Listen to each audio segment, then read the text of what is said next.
Ramya நம்பீசனோட ரசிகராம் director Venkat Prabhu. Director Venkat Prabhu தன்னோட சகாக்களான ஜெய், வைபவ், சிவா, தம்பி பிரேம்ஜி உள்ளிட்ட நடிகர்களோட எந்த விழாக்களுக்கு வந்தாலும் கலக்கட்டும்.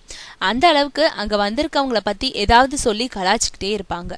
அதை பார்த்து KS ரவிக்குமாரே ஒரு மேடையில வெங்கட் பிரபு யூனிட்டை பார்த்தா எனக்கு பொறாமையா இருக்கும், காரணம் அவங்க எதை பத்தியும் கவலைப்படாம எப்பவும் ஜாலியாவே இருப்பாங்கன்னு சொல்லியிருந்தாரு. அப்படிப்பட்ட வெங்கட் பிரபு சமீபத்துல ஒரு சினிமா விழாவுக்கும் தன்னோட சகாக்கள் பட சூழ வந்தவர். அந்த படத்தோட நாயகியான ரம்யா நம்பீசனோட பேரை மேடையில பேசுறவங்க குறிப்பிட்டாலே கைத்தட்டி ஆரவாரம் செஞ்சாரு. இதனால எதிர இருக்கும் ரசிகர்களை விட மேடையில தனக்கு பெரிய அளவுல ரசிகர்கள் இருப்பாங்க போல இருக்கேன்னு பெருமையா உட்கார்ந்துருந்தாங்க ரம்யா நம்பீசன். ஆனா அதை பார்த்து அவங்க ரம்யாவை கலாய்க்கிறாங்கன்னு தான் மற்றவங்க நினைச்சுக்கிட்டாங்க. ஆனா வெங்கட் பிரபு பேசும்போது ரம்யாவை குறிப்பிட்டு, நான் சாதாரணமா எல்லா நடிகைகளையும் ரசிக்க மாட்டேன், ஆனா ரம்யா நம்பீசனோட பியூட்டியும் பெர்ஃபார்மன்ஸும் எனக்கு ரொம்ப பிடிக்கும்.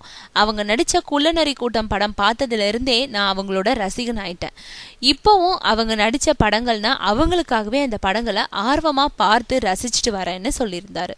இதை கேட்டுக்கிட்டு இருந்த ரம்யா நம்பீசன் ஒரு பிரபல டைரக்டரே தன்னோட பெர்ஃபார்மன்ஸ் பத்தி மேடையில பெருமையா சொன்னதோடு அவரை தன்னோட ரசிகர்னு சொன்னதுனால சொல்ல முடியாத சந்தோஷத்துல திளைச்சு போயிருந்தாங்க.